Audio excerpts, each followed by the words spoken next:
Alright, just so you know, this is clickbait. I'm throwing it all away. I'm going to hit the road. I'm going to disappear like a fart in the wind. The rest of the video will be pretty long, so if you're curious, check it out. Hello, and welcome to, Carlin's Worlds. Yeah, that should work. I'm a wanderer, a tinkerer, sometimes a nomad, a military veteran. I do things differently. There will be tinkering. I have a motorcycle, a truck, and a school bus. I live off-grid, so there will be some solar, batteries, inverters, and maybe even some wind. It blows. And that's all I can fit into about 30 seconds. Oh, and please, if you like any of this, it would be really awesome if you could subscribe and click that notify bell. Drop a comment if you have any questions or ideas. Share, like, comment, subscribe, notify.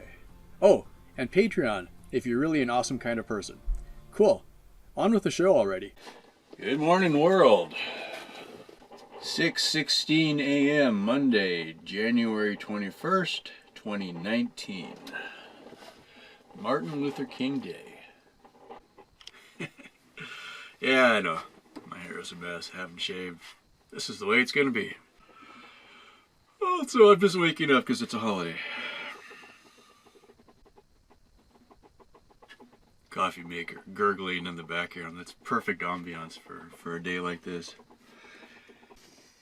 Currently 40 degrees. I'm not going to turn the heater on. I'm going to tough it out because the sun will be up soon and then it'll be fine. I'll do my best.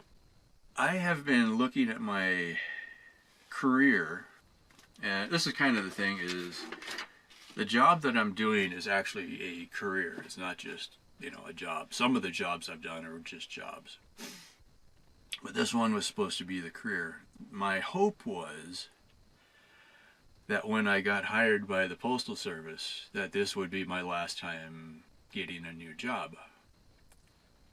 And if anybody knows my life history, very few people here probably do, so let me back up a little bit. When I was 18, I joined the Navy. Was in the Navy for 9 years, which was a little bit odd, but I just happened to do it with 3-year enlistments instead of 4, which was the norm. Just the way it worked out. I was at 3 different duty stations in 9 years. Got out of the Navy in 94. That makes me old. I was kind of burned out by then. I was like, well, I was looking at my career path, right? But I figured I'll go out and I'll do better. I'll find something better. Well, that never really happened. I'd do a lot of jobs, but pretty much conditioned to every 2 or 3 years going and doing something else. Or I'm going to jump just a little bit, and this will come back. If you remember the movie The Shawshank Redemption, that's kind of become my motto lately. One line was, you either get busy living or get busy dying. We'll come back to that. And so I started thinking about it. I'm like, you know what? I had heard about, buying, these ranches that are out in the desert somewhere. And it's just, there's nothing awesome about, the land. But I'm like, you know what? My whole life I have moved every 2 or 3 years.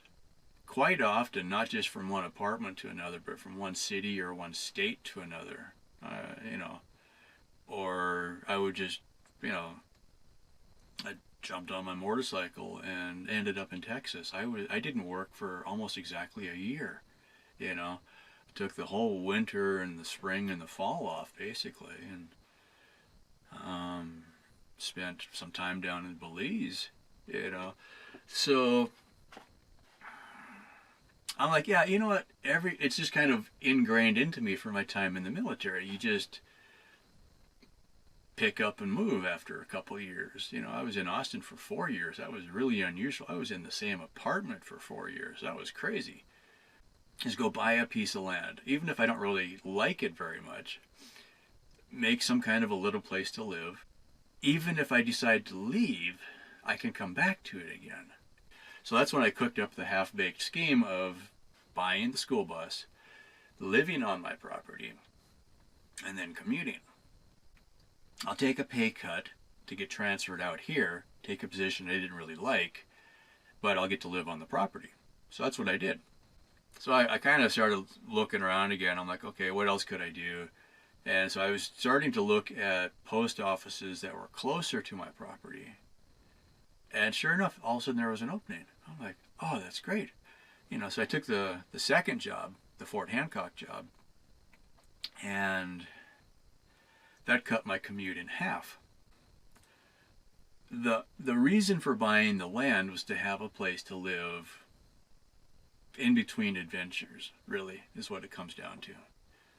Because I always felt like eventually I would probably just jump in the truck and drive and come back in a week or two or a month or two or whatever. But this way I would have a base camp to come back to. That was something I never had before. When I would get burned out on a job the rest of my life, the first half of my life or whatever, I would just frickin' quit, walk away from the apartment, go find a new place, a new city, start over. The spirit of adventure, it runs deep. It's a curse. But you can't sit still very long, There was, people have asked me in person, why? And I'm like, well, there's a lot of things. One, yeah, my restless nature. It's hard to sit still. Two, this is a big part of it. The job that I'm doing, I'm a window clerk. So when you go to the post office and you buy a stamp or a money order or mail a package, you would give it to me and I would process it. I'd take your money and then I'd drop it in, the cart and it would go eventually. Well, that's really training to become a postmaster.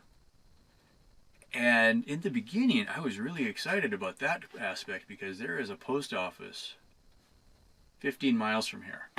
I could ride my bicycle there. In fact, I have ridden my bicycle there once just to see, and I can get there in about an hour, hour and a half. It's kind of a rough road. I think if I did it more, I could cut it down to an hour, right? It would be great. And the hours of that place are pretty slow. You go in a little bit later, you get off a little bit early. I'd be home before dark. I'm like, that would be the dream. I used to think if I ever got that job, I'd be that guy that worked until I was 70 because it'd be so easy. I could be home and still do stuff, And then I had the opportunity to work at that post office for a couple weeks. No. Between that and the job that I'm doing currently now, it's not what it looks like from the outside. It is just a complete cluster. It's annoying. It's like death by Papercuts is the word that we're using lately. And with the Postal Service, it's the same thing. We're trying to do things more efficiently, but what that means is we just have more managers. They're pinching pennies so tight, they're starting to shine again. Because I already went through a downsizing with the military, you kind of see which direction things are going. And I go back to my bus story again. When you're on a bus and it's going the wrong way, my career path has taken steady steps downward instead of upward. I'm in my 50s. I can't afford to go downward any longer. I need to pay off this land, and I would like to pay it off before I'm 60. All right, so we make a change. So, what's today, the 21st? A week ago, I turned in my notice for the Postal Service. Some people will be surprised, some people will be disappointed, some people will be like, yeah, they figured that was coming eventually. So here it is. At minimum payment, the retirement would have covered the land payment. And then I wouldn't really care if it took me until I was 70 to pay it off because it's covered. It's federal retirement. We trust them, right? I don't. So up until when I started the Postal Service, I had no retirement anyway. I hadn't bought into any of their employee retirement plans.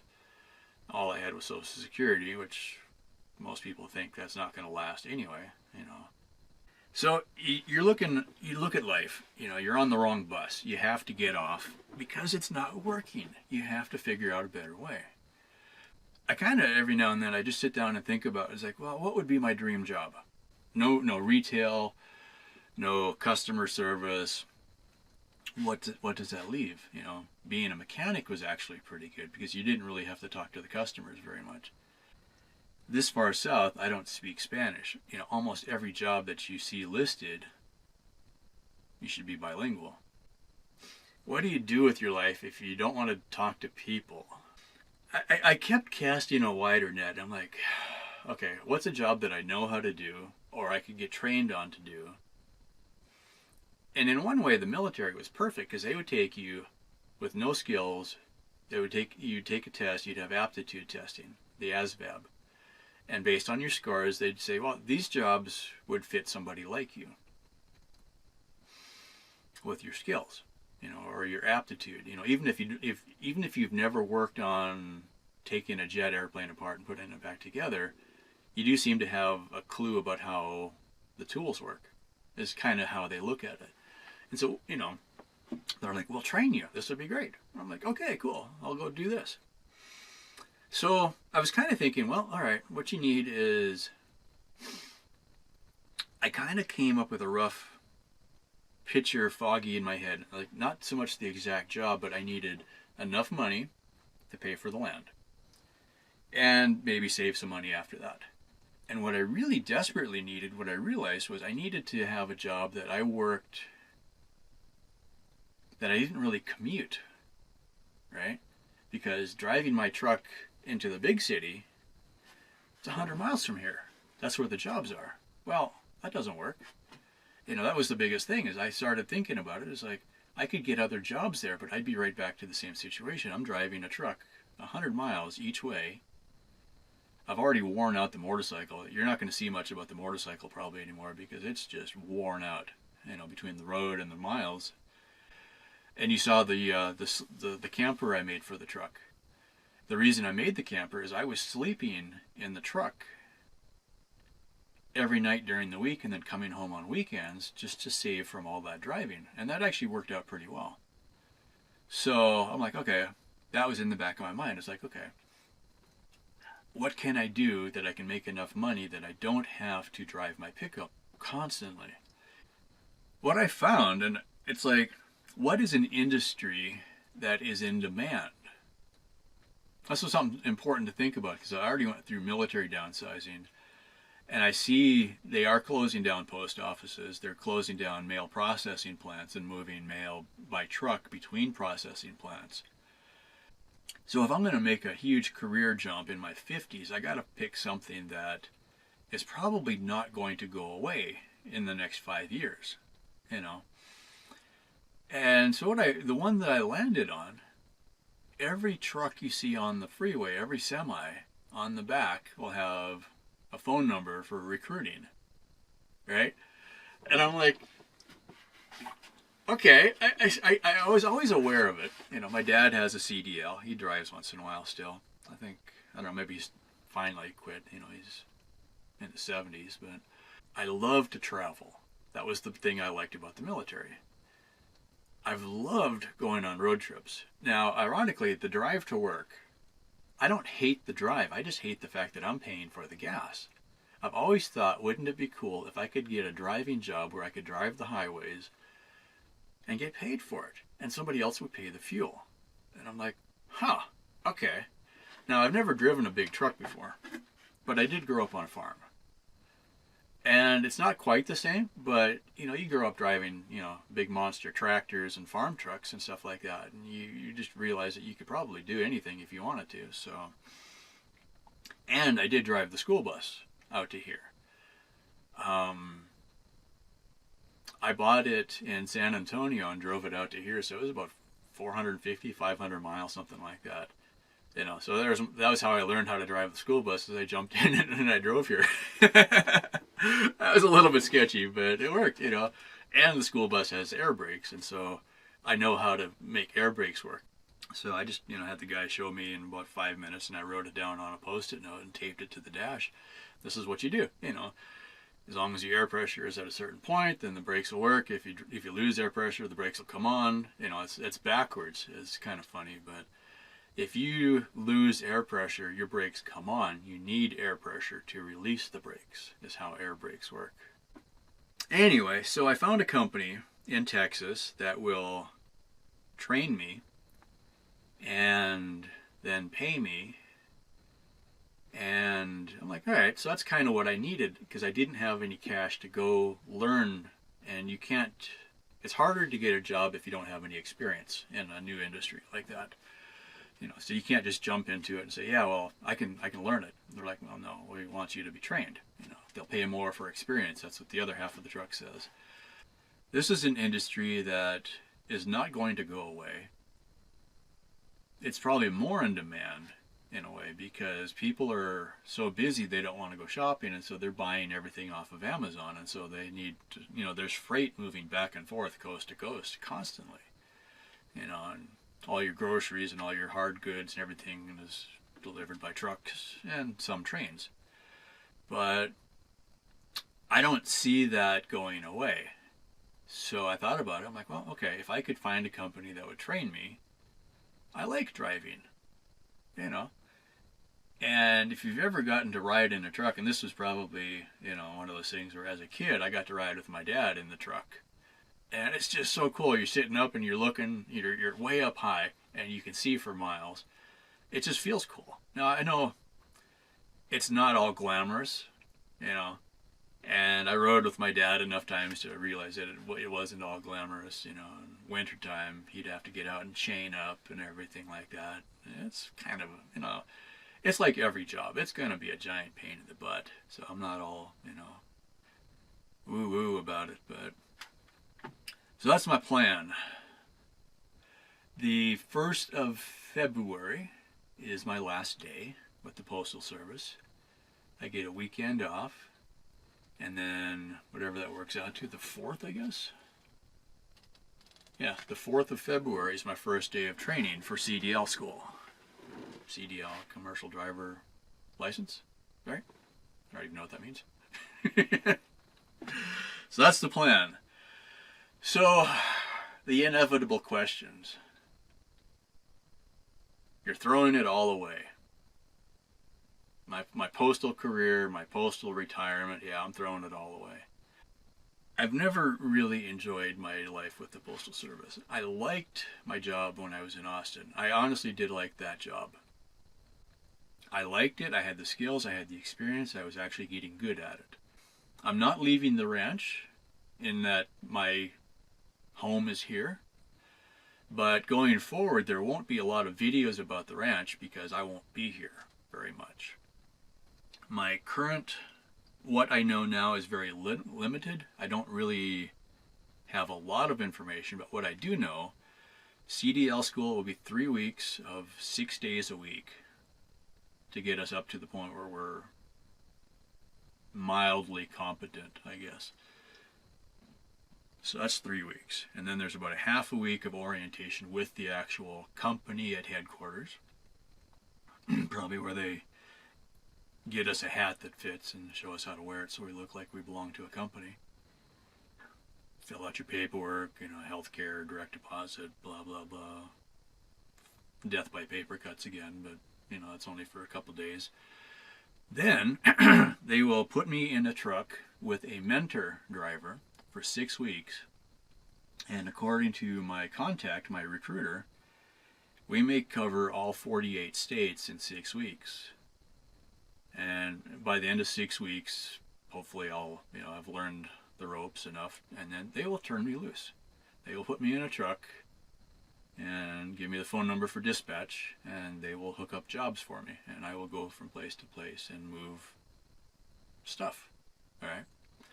So when you go back, it's like, okay, 3 weeks of CDL school, almost a week at orientation, and then 6 weeks before I come back home the first time. All right, so whatever that works out to, 6 and 3 is 9, almost 10 weeks, 2.5 months. So February, March, sometime in April, I'll probably come back here, something like that. So in the meantime, I won't be posting any more videos about out here. That's because I won't be here. All right. I don't know how much time off I'm going to get. And in trucking, you get paid by the mile. So if you're not driving, you're not making any money. So there is that. My goal this is what I'm looking towards right now, and things change. If I can reduce my expenses and make even about as much money as I make now, I should be okay. And if I have nothing else really to spend money on aside from stopping to eat, I should be able to put more money into land. If I can just say I'm not going to put $200 worth of gas into my truck every month, and if I can just take that money and put it directly into land payments, that puts me in a position where 5 to 7 years I can have my land paid off. I honestly, this was not part of my plan when I first decided to go do something else, but I have a large amount of vacation time that I never had time to take. Also, I've never taken a sick day in almost 5 years. Yeah, that's pretty cool. My supervisor, the postmaster that I work for, says that I will probably get my sick leave paid out also. And then they just say, okay, if you got an hour of vacation or sick leave, that's worth an hour wages. That's kind of cool. My plan is to take some of that money and put it into the land payment to pay off, or to bring down the total balance. So for the people who are like, oh, you're throwing it all away, you're giving up, your secure federal job. Government never goes out of business. Dude, the government is shut down right now. Think about it. I'm talking to people that they're not getting paid right now. They're on furlough. Right? I talked to one person who was really not sure what to do because it was time to renew their post office box, and they were trying to hang on to that money because you don't know when they're going back to work. Now, in my case, this is the irony of the post office. We pay our own wages, essentially, because we do generate money. And so when the government shut down, we still work because we are supported by postal revenue stamps. So that's kind of weird, So a lot of people are like, oh, what happens to the mail? No, we're still working. We're still getting paid, But we're also in the process of, there's always plants shutting down, post offices shutting down. Trying to duck the sun, but it's not working very good. It's like, it's bright. I was trying to talk fast before the sun came up. Yeah, if you've watched this long, thanks. Sorry it was so long. Wait, I can fix this. It doesn't have to be this way.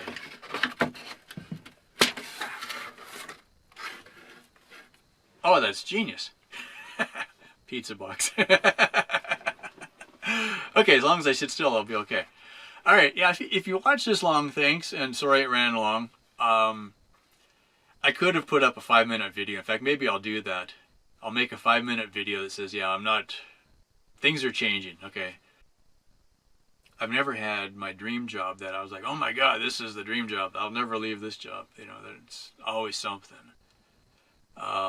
Ironically, when I started writing the story that I'm working on now for Mars Clipper,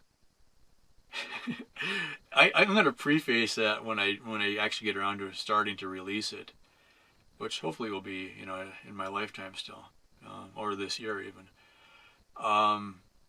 It's a complete work of fantasy in that this would be not fantasy like a lot of people think of fantasy. I mean, there's science fiction, but it's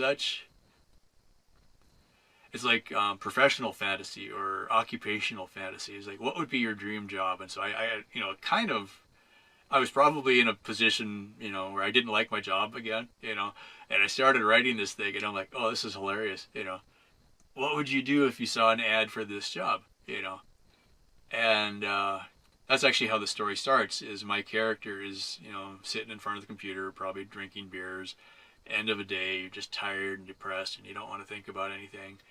So you're scrolling through Craigslist looking at job opportunities.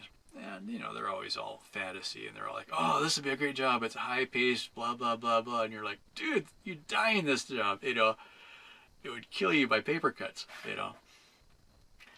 Anyway, so I'm looking at it, I'm like, oh, a lot of jobs are really vague. They don't tell you much about them because they want you to apply, and then you find out that it's horrible after, So my character's sitting there in front of the computer desk looking at this thing. And it's like, that's kind of weird, you know. So he goes ahead and applies to it and goes through a massive recruiting process where it's kind of like a job fair for one job, right? And, you know, I think the way I wrote it originally, like 1,000 people showed up for one job. And then people would stand up and tell you a little bit. And it was like, you know, if you're still interested after the break, you know, move forward in the chairs. And it was like in a big hotel conference room. And by the end, it's down to, you know, 50 people. You know, as you really reveal more of what the job entails, most people are like, oh, no, I'm not going to do that. So they leave. But every step of the way, I kept in my mind when I was writing it, I'm like, this would be my absolute fantasy job if something like this could happen. You know, not in a million years would I be qualified to do it. But if something happened and all the stars literally did align and the planets, heck yeah, I would jump at that in a heartbeat. You know, that would be exactly what I want. And thinking about it, most people are going to look at that as one, as a joke, and two, oh, I wouldn't want to do that. You know, but I wonder, I just need to get it out there and see, I guess, because maybe somebody will like it. I don't know. If not, it was just fun for me to write it, so. Oh, it's up to 43 degrees. It's much warmer. Anytime the rest of the world is getting snowed on, I'm complaining about 43 degrees. Ha ha. Move to Texas. It's warmer here. Where's my coffee cup? Cold coffee, 3 days old. Love it.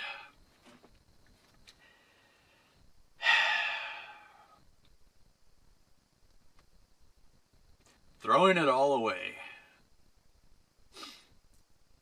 I think the last thing I wanted to say, and this comes back to Shawshank Redemption. If you haven't seen the movie, it was a very good movie, very well done. Has some dark humor in it, not for everybody, but it's one of those classic movies that if people have seen it, they're like, oh yeah, I like that movie. After Andy escapes, there was a line, it's like he just up and vanished like a fart in the wind. And I started laughing when I started seeing all these little pieces together. I'm like, okay, you got crisis is opportunity riding on the dangerous wind. It's constantly windy out here. I work at the post office where the fictitious postcard was fictitiously postmarked from Fort Hancock. And I'm going to just disappear like a fart in the wind. That's awesome. And then we'll see what happens after that. Maybe it works, maybe it doesn't, you know. If my history is anything, really, most of my ideas don't work out quite the way I think they will. So either you learn from that or you just learn how to execute better. But you can't sit still. You got to do something. So